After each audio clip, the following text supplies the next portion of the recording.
these indigenous chicken, they are resistant to diseases. They have tasty meat. They grow and multiply very fast. They can reproduce amongst themselves. You don't need to always go back to the breeder to supply you. Once you have your stock, you will keep reproducing. We wanted to have as many as possible. So that's how we came up with a way of producing them for ourselves here. Having a good hatchery is a strong foundation to a successful poultry business. Wondering how you can make one using locally available materials? In this video, our solution entrepreneur shows us the steps to follow and how this contributes to the profitability of your poultry business.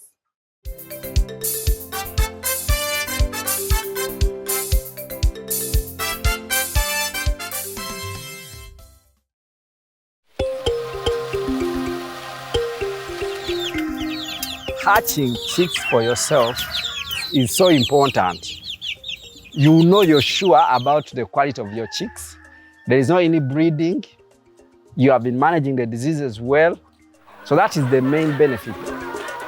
The idea started many years back. I met a gentleman that actually inspired me. He told me you cannot just go around talking about development and empowerment when you don't have anything practical that you can show. It really challenged me. So that's how the idea of farming started. Even back home as I was growing up, we grew up having pigs, cows, and a few goats.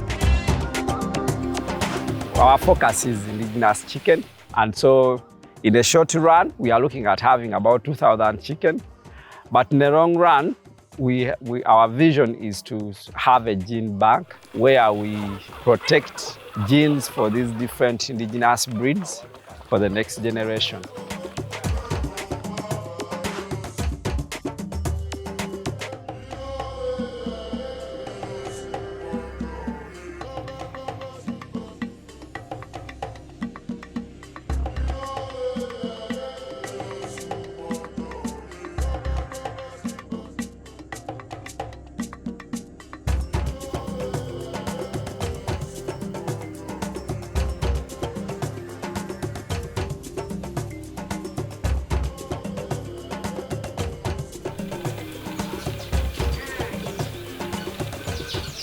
We are going to be learning about natural synchronization, where we use our mother chicken to sleep on their eggs.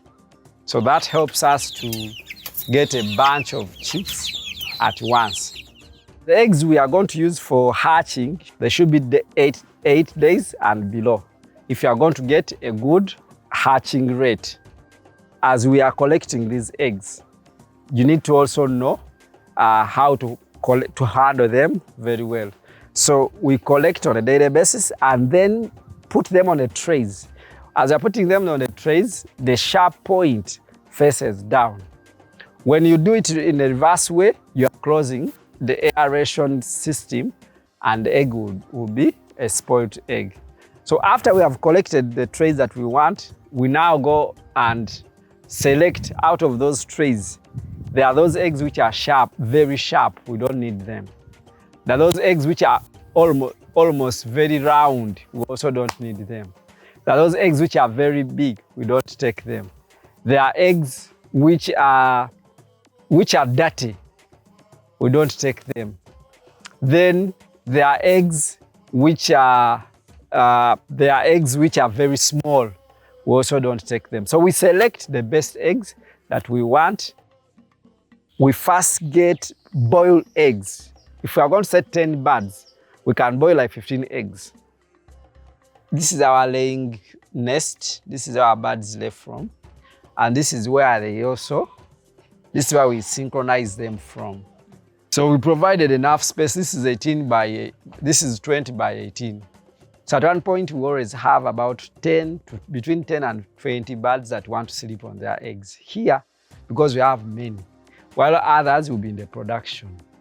It will be also good that you disinfect this area before you introduce your eggs. So those that we are not going to use, we put them somewhere so that they don't disturb these ones.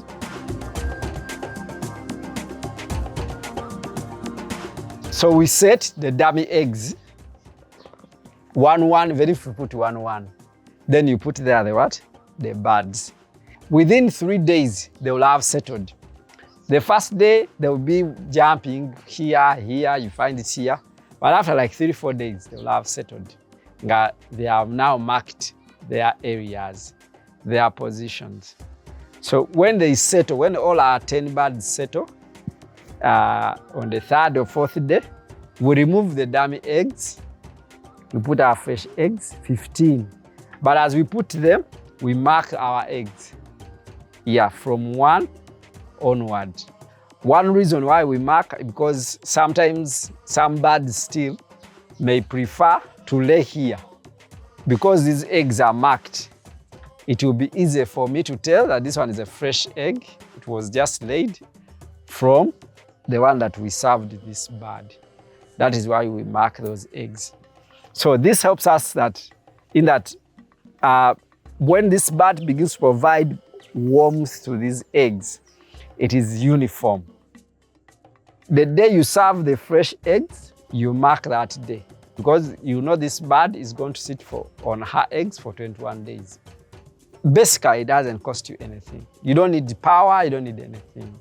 The mother provides this natural warmth and gives you the chicks on the 21st day.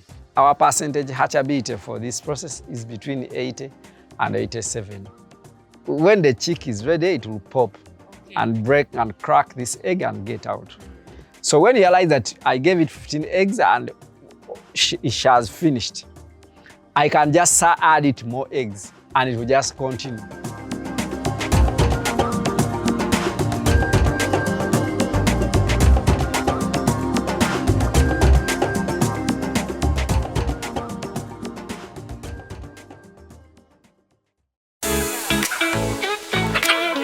What makes us different is our vision. We believe that the food security and the future of African food system lies within our food system, the one that we've had for a long time. As we are starting, we met many challenges. Some eggs can be bad eggs. So that is one of the challenges, low hatchability percentages. The other one, especially when you're using natural synchronization, those birds, when they are hungry, they eat the eggs. We make sure we keep constant food there and water, so that every time they come back, they come out of the eggs, they find what to eat and then go back. And then select the best eggs that have those desired quality. If that one bird gives me maybe 50 eggs, instead of selling these 50 eggs at 1,000 and you have 50,000 shillings, you can get the chicks. Those are 50 chicks times 3,000. You can see how much money you are having from one bird.